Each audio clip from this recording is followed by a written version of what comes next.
Hi, my name is Pamela Nomvete, and I've written a book called Dancing to the Beat of the Drum in Search of My Spiritual Home. And I'm hoping to get it in outlets in South Africa in the very near future.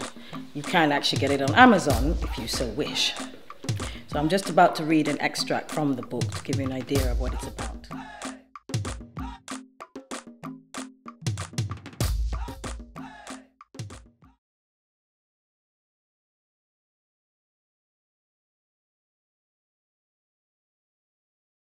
I returned to base and decided the only option left was to wait for someone to come through for me. I had done all I could. As I sat staring out of the window, unable to even open a book, my mind was unable to focus on anything. I couldn't see a way ahead. I knew it was temporary, but I had no idea how I would get out of this situation.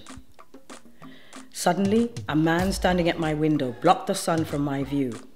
He called me by my television character name, Zincume, very politely, so I responded. He said he was the manager of the station and he wanted to talk to me.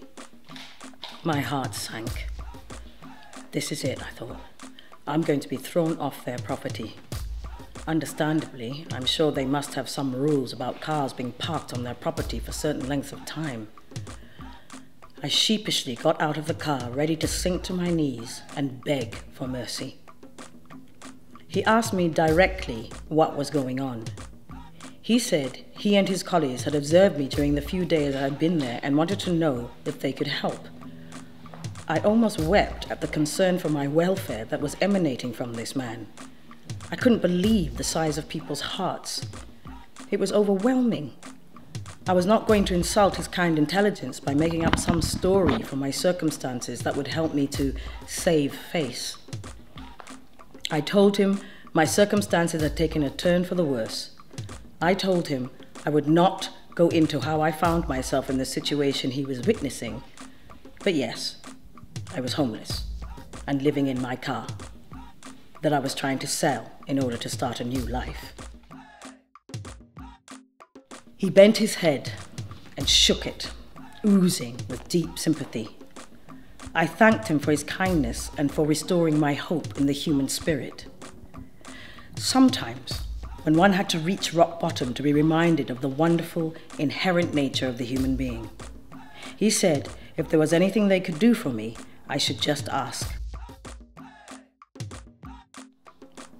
He asked me how much I was selling the car for and said he would let the customers know I was selling. He said there were so many ridiculously rich people who rolled in and out of there every day. He knew some of them collected cars for a hobby. Some of them, he said, he would ask just to help me out. I did not know what to say to this man. He left me. I collapsed back in the car and thanked God for this incredible experience I was having. When I had had everything, I was never in a position to have this kind of interaction with the people on the ground. This is where my real loyalty belonged. Those who were constantly demanding my loyalty because they paid me or because they were from the right social structures did not, as far as I was concerned at that moment, deserve my loyalty. People with money and power always think they can manipulate the populace because they undermine their intelligence and, more importantly, compassion. These people were beautiful. These people made me feel life was worth living. I wanted to work for them. These people were keeping me alive. A few minutes later, he returned. Under his arm, he was carrying a few pieces of A4 pages, and in the other, he had a coffee. I opened the door, and he handed me the coffee, saying I must be cold, so he bought it for me.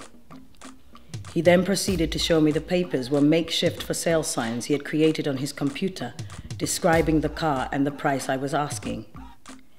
He pasted them on my windows in the back of the car and on the windscreen. Satisfied? He said he would send people over.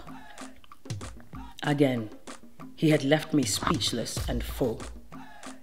That cup of coffee, I know, came out of his meager wage. In that moment, I was overwhelmed with the feeling that I absolutely loved the people of South Africa.